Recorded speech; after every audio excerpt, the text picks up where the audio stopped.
Salam saudaraku yang saya kasihi dalam nama Tuhan kita Yesus Kristus. Oke, hari ini kita coba merenung petikan daripada Roma pasal 12 ayat 21. Ya. Oke, saya bacakan di sini ya. Bunyinya begini. Janganlah kamu kalah terhadap kejahatan, tetapi kalahkanlah kejahatan dengan kebaikan. Nah, saudara, kalau kita lihat di sini ada dua unsur yang diperkatakan. Satu, unsur kejahatan, kemudian yang keduanya adalah kebaikan.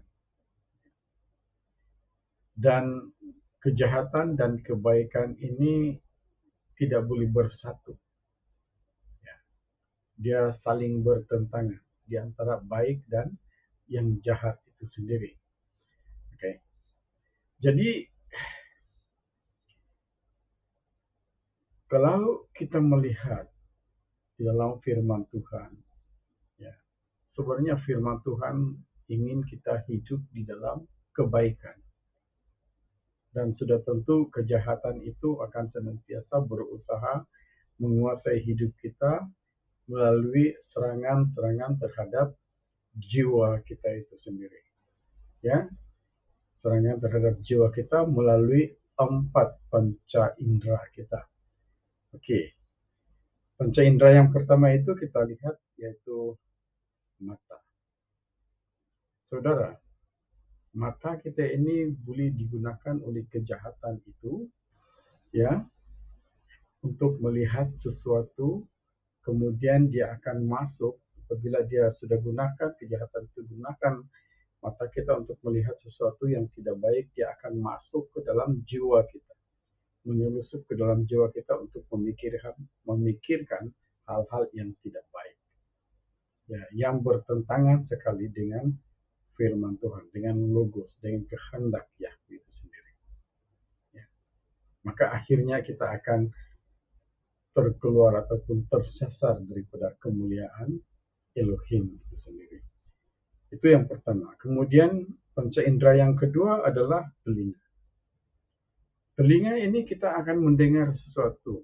Kita mendengar sesuatu terutama sekali yang tidak baik, sebagai contoh mengata tentang orang lain, bercakap tentang orang lain, memfitnah dan sebagainya. Dan daripada itu, melalui telinga kita itu, bila kita mendengar itu, maka kejahatan itu akan menguasai pemikiran kita supaya kita terlibat di dalam apa yang kita dengar itu. Maksudnya terlibat itu kalau kita mengata orang lain, kita pun mau katakan tentang orang lain. Cakap yang tidak bagus tentang orang lain. Sebagai contoh, mengumpat, mengkritik, memfitnah, dan sebagainya lah. Ya, itu salah satu contoh lah. Kemudian panca indera yang ketiga yaitu hidung. Kita terhidung sesuatu dan kita menginginkan sesuatu. Terhidung sesuatu milik orang lain dan inginkan. Ataupun kita terhidung bau badan orang lain ataupun bau mulut, bau nafas orang lain, dan kita merasa macam menghina orang itu seperti itu. Kejahatan sudah menguasai pemikiran kita daripada itu. Hanya melalui hidung kita. Kemudian yang seterusnya mulut. Bila telinga kita mendengar sesuatu yang tidak baik, maka kita akan campur masuk di dalam community itu yang bercakap tentang yang tidak baik itu pada orang lain. Dan maka mulailah juga mulut kita ini berkata-kata sesuatu yang tidak baik. Jadi 4 panca indera ini boleh digunakan oleh kejahatan untuk menguasai pemikiran kita. Siapakah pemilik kejahatan itu? Sudah tentu Satan, jin, iblis. Jadi saudara kena hati-hati. Oke. Berapa jenis? Apakah kejahatan-kejahatan itu? Saya tidak bacakan di sini, tapi saudara kena baca, yaitu dalam Galatia pasal 5 ayat 19 sampai 21. Galatia pasal 5 ayat 19 sampai 21. Oke, di sini ada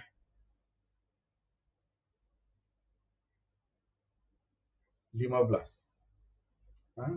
Sekurang-kurangnya ada 15 kejahatan yang akan menyerang pemikiran kita ataupun ingin menguasai pemikiran kita. Kejahatan yang pertama itu yaitu percabulan. Percabulan ini pengertian asasnya itu adalah sikap tidak senonoh, tidak sopan, bercakap sesuatu yang tidak baik, yang tidak ada moral langsung. Ini antara jenis percabulan. Kemudian yang keduanya kecemaran.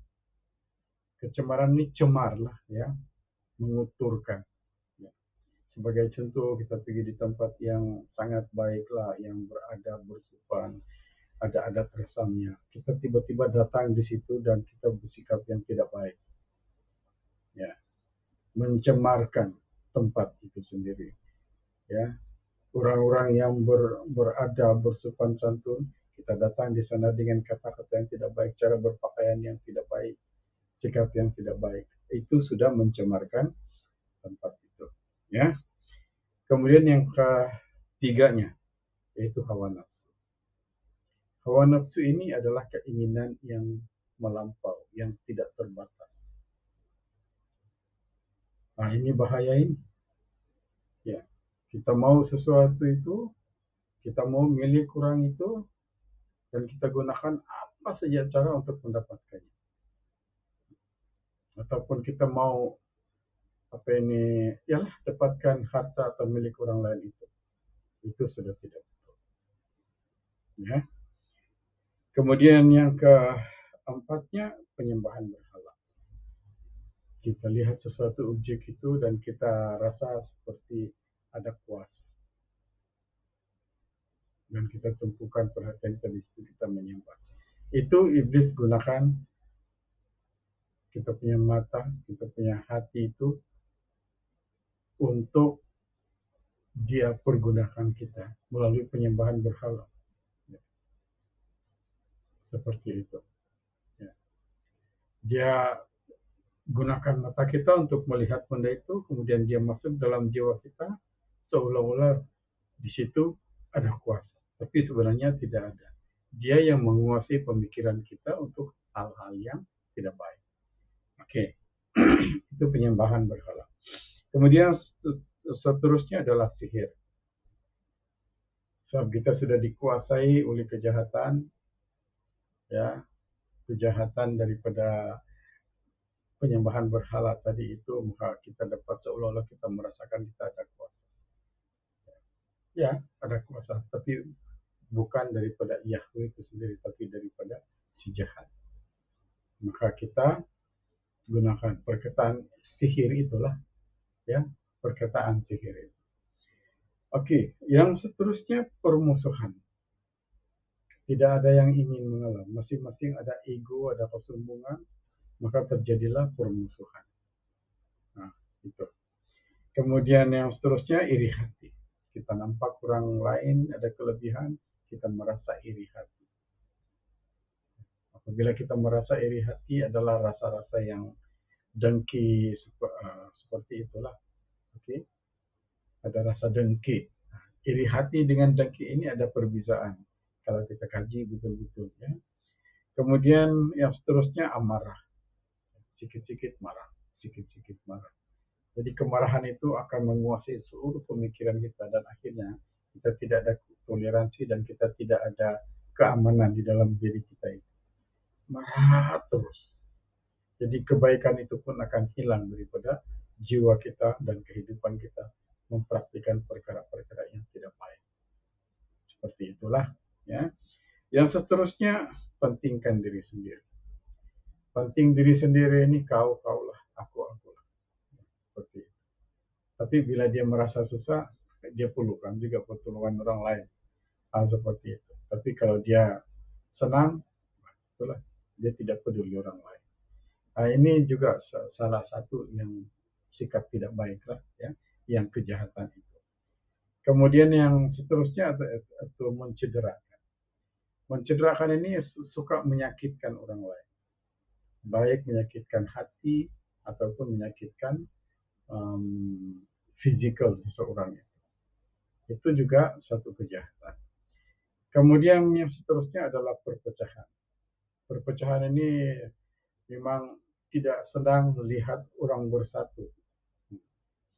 Tidak senang orang hidup dalam keharmonian. Ya.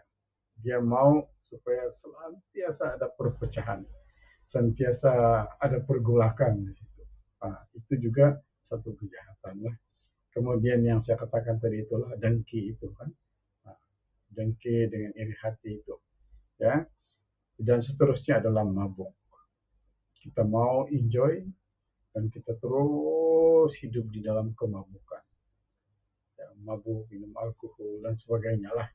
Ya, mabuk dengan benda-benda terlarang macam dada, syabu dan sebagainya lah. Nah, itu termasuk dalam kemabukan. Dan yang terakhir sekali itu berfuya-fuya. Kita mau rasa senang, selisah, kan? Hidup berfuya-fuya, tidak memikirkan tentang masa depan. Itu pun kejahatan juga. Ya. Jadi, saudara, sebagai rumusannya lah daripada kejahatan, jenis-jenis kejahatan itu, kita perlu kalahkan kejahatan itu di dalam kehidupan kita. Supaya Yahweh, Bapa kita yang di surga, akan senantiasa mengasihi kita. Bagaimana caranya? Ialah firman Tuhan. Kita harus hidup kudus seperti Yesus melalui firman Tuhan. Kita akan senantiasa mempraktikkan, merenungkan firman Tuhan itu dan praktikkan itu di dalam kehidupan kita. Itu adalah satu cara untuk mengalahkan kejahatan itu sendiri.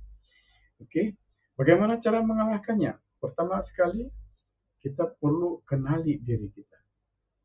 Mengenali diri kita itu kita boleh lihat di dalam 1 Tesalonika pasal 5 ayat 23. 1 Tesalonika pasal 5 ayat 23. Saya tidak bacakan di sini, saudara boleh baca, tapi di situ dikatakan, semoga roh, jiwa, dan tubuhmu terpelihara sepenuhnya. Roh itu adalah penghubung yang kita tidak nampak, penghubung di antara kita sebagai manusia dengan pencipta kita, yaitu Yahweh itu sendiri. So, daripada roh kita itu, maka roh kudus daripada Yahweh itu nanti akan menguasai roh kita dan jiwa kita di situ. Ya. Dan yang keduanya adalah jiwa. Jiwa itu kalau dalam bahasa Yunaninya itu proske, ya, itu perasaan, emosi, dan cara berpikir kita itu. Nah, itu jiwa kita itu. Itu kita kena jaga. Bagaimana cara kita menjaga? Itulah berdoa, memuji, menyembah Yahweh itu ya setiap waktu dan membaca, merenungkan firman Tuhan seperti itulah. Ya. Kemudian yang seterusnya adalah tubuh ataupun sumah, gitu ya.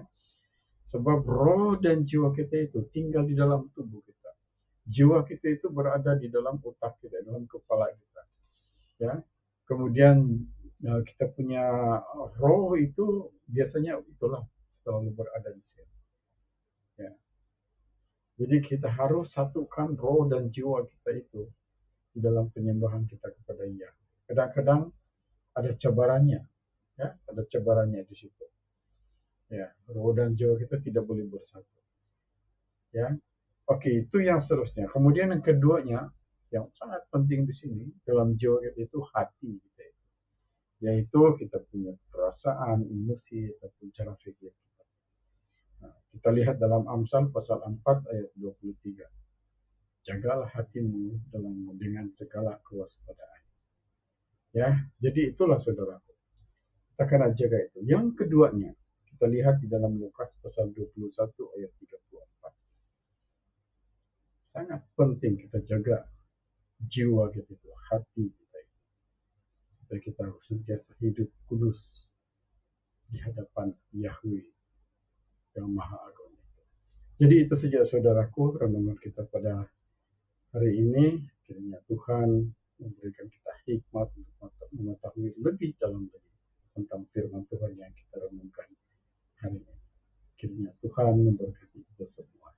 Amin.